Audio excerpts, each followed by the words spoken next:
Thank you. I have heard the concerns expressed by honourable members about the impact of the loan charge, and I have pushed HMRC for firm assurances about the safeguards that they have in place.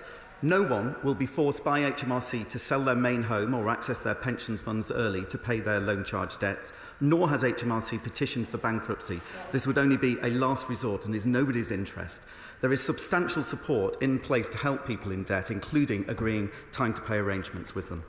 Thank you, Mr. Speaker. I'm grateful to my honourable friend for that answer and the engagement he has shown to the APPG on the loan charge, including a meeting this evening for its officers. But on this question of bankruptcies, there was a figure given in an internal document that surfaced as part of the Morse Review in 2019, where HMRC admitted to around 100 bankruptcies from the loan charge. Can my honourable friend tell the House why that figure has never been given publicly by HMRC, and what is the figure today?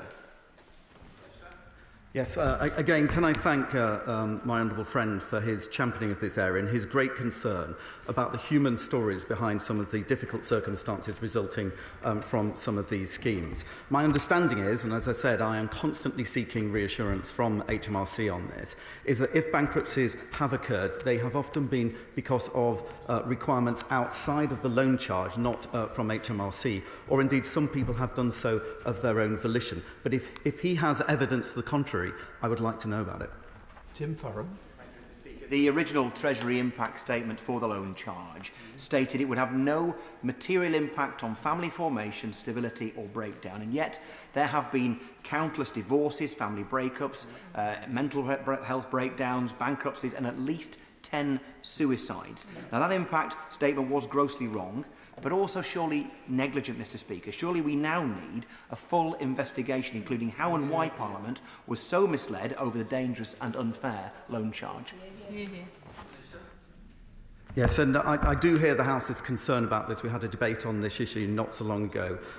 With regards to the suicides he's mentioned, of course that concerns us, and of course independent reviews were taken place. But I do want to provide the House and anybody listening with the reassurance that the best thing to do if they've got concerns is engage with HMRC, because very generous and long-term plans can be put in place to help people repay. And also, as I said, there are fears out there. There's a bit of scaremongering about being taken over homes or having to give up pensions. That is not the case, and therefore engagement, I think, with HMRC to establish reasonable time to pay would actually be reassuring for many of the people who fear much worse consequences. So my appeal is please do engage with HMRC. Mr. Speaker, the government's approach to the loan charge has become a nightmare for ordinary people across the country who are the victims of mis-selling and who are facing financial ruin. The torment and devastating reality is the clearest possible proof that the government needs to think again. Those facing the loan charge ordeal cannot bear to hear yet again that the Morse Review is the final word on this matter. So will the Minister today finally agree to commission a new, truly independent review?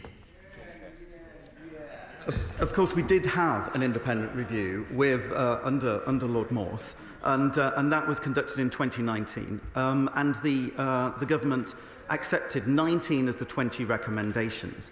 So the review has taken place, but as I have said repeatedly, I am challenging HMRC, I am listening to colleagues, and if action needs to be taken, then I will take it. But I do not believe there is a case for another review because we've already had one and the government has already taken action. Rebecca Long-Bailey. Thank you, Mr. Speaker. Many of my constituents whose lives have been destroyed by the loan charge scandal feel the central injustice is that the government are focused on pursuing the victims rather than the companies responsible. And they were dismayed to read allegations recently that individuals linked to such companies have donated hundreds of thousands of pounds to the Conservative Party. So can the Chancellor confirm why exactly is the government ignoring the providers and operators of these schemes, and how many have actually been prosecuted specifically for their involvement in disguised remuneration and not other misdemeanours? 85% of the funds recovered from loan charge so far, about 3.9 billion in total, have come from the employees and therefore those who were running those schemes. So the Honourable Lady's mischaracterising where we've gone so far. There's been one criminal conviction so far, others are in place. And I repeat what I said to the Honourable Gentleman on the front bench earlier on. If they were that concerned about making sure we go after the wrongdoers, they could have voted with us last night in the Finance Bill. So Desmond Swain. At the meeting this evening, will the Financial Secretary review the injustice that prevents loan charge victims who have engaged with HMRC but who cannot agree with their assessment any access to a tribunal?